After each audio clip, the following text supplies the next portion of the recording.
Le secrétariat général de la Fédération togolaise de football a un nouveau locataire. Il s'appelle Chris Kossi-Dake. Il a été nommé ce mercredi par le président de la Fédération togolaise de football. Acteur sportif connu dans le monde du football togolais, Chris Dake, en sa qualité de chef division animation de la vie universitaire de l'Université de Lomé, s'occupait, entre autres, de l'organisation des activités sportives au sein de l'institution. Le nouveau secrétaire général de la FTF a fait ses preuves dans le milieu du foot du Togo en tant que manager de Gomido de Kpalimé et des Anges de Nochin. Il va donc assumer le rôle d'administrateur de la Fédération togolaise de football pour les prochaines années. Toujours dans le football togolais, les mouvements continuent et les coachs agitent le mercato avant le début des championnats. Le coach Doté Franck reprend les commandes du club Ifoudié d'Atakpamé.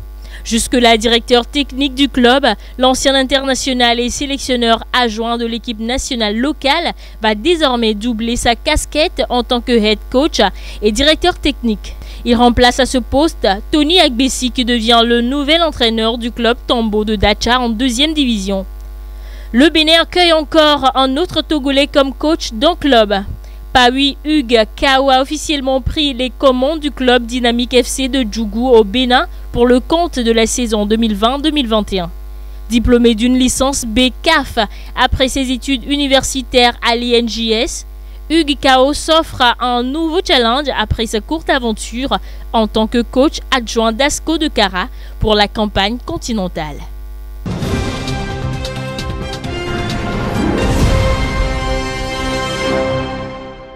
La Fédération des Ligues continentales de football est créée à Las Vegas, aux États-Unis, en 2017. Et le but est d'organiser des jeux de football entre les continents, les 6 continents que nous avons. Donc nous voulons commencer par le jeu de football à Las Vegas.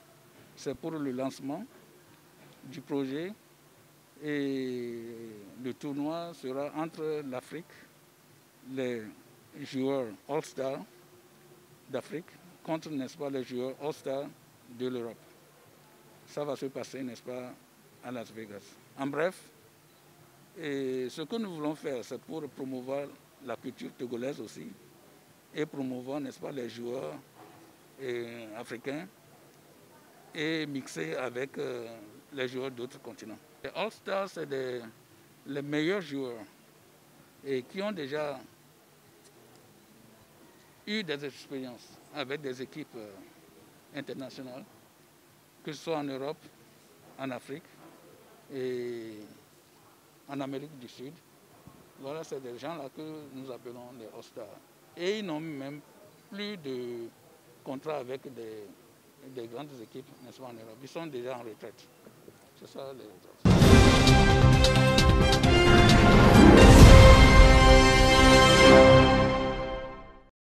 Des millions de vies sont chaque année emportées par le cancer.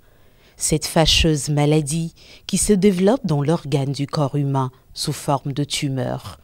Au Togo, de nombreuses personnes vivent avec le cancer. Le Globocan de 2020, dont nous sommes en possession, parle de 5208 cas diagnostiqués du cancer en 2020, pour toute l'année 2020, avec comme décès environ 3468, disons 3500 cas de décès pour la même période. Et je pense que ça doit nous interpeller tous à chacun pour qu'on puisse voir. Aujourd'hui, comme on a l'habitude de le dire, le cancer tue aujourd'hui plus que le paludisme, le sida et la tuberculose réunis.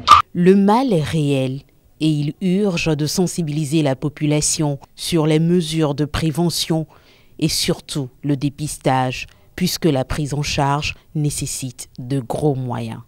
J'ai été touché par des proches parents, au prime abord, qui ont vécu ce cancer, et qui m'a traumatisé, mais je n'étais pas totalement mûr. Je n'étais pas assez mûr en âge pour pouvoir décider quoi que ce soit. Mais par la suite, j'avais une amie qui a souffert de ce cancer à l'âge de 27 ans, qui a fait son cancer du sein, et qui m'a marqué et qui m'a interpellé en même temps. La maladie même, il a le traumatisme psychique. il y a le moral qui est cassé, et ces personnes sont déboussolées et désorientées totalement. Mais le coût financier, le coût du traitement n'est pas accessible aux Togolais moyens. Donc, sans compter d'autres situations qu'elles vivent. Le gouvernement fait de son mieux, mais peut mieux faire. Vous voyez, on a créé l'Institut national du cancer en 2015. Aujourd'hui, on veut voir l'effectivité de cet institut pour que les malades puissent vraiment être orientés vers cet institut et se faire prendre en charge normalement, comme cela se doit. Et contrairement à l'idée communément répandue, l'on peut vivre avec le cancer et même en guérir. Ah oui, le cancer se guérit. Bon, j'aime pas le mot guérison, mais rémission. Plus le cancer est dépisté tôt, plus le cancer est soigné avec beaucoup d'assurance et moins coûteux et moins traumatisant également. Selon l'OMS, 40% de ces cancers peuvent être évités à travers nos comportements alimentaires. Manger 5 fruits et légumes par jour. Faire l'activité physique, 30 minutes de marche par jour au minimum. Réduire notre poids en parlant d'obésité. Et arrêter de fumer, le tabagisme est incriminé. Et aussi boire de moins en moins l'alcool. Plusieurs remèdes naturels à base de plantes médicinales sont proposés pour traiter le cancer. Cependant, l'on s'interroge toujours sur leur fiabilité, vu qu'ils ne sont pas reconnus par l'Organisation mondiale de la santé.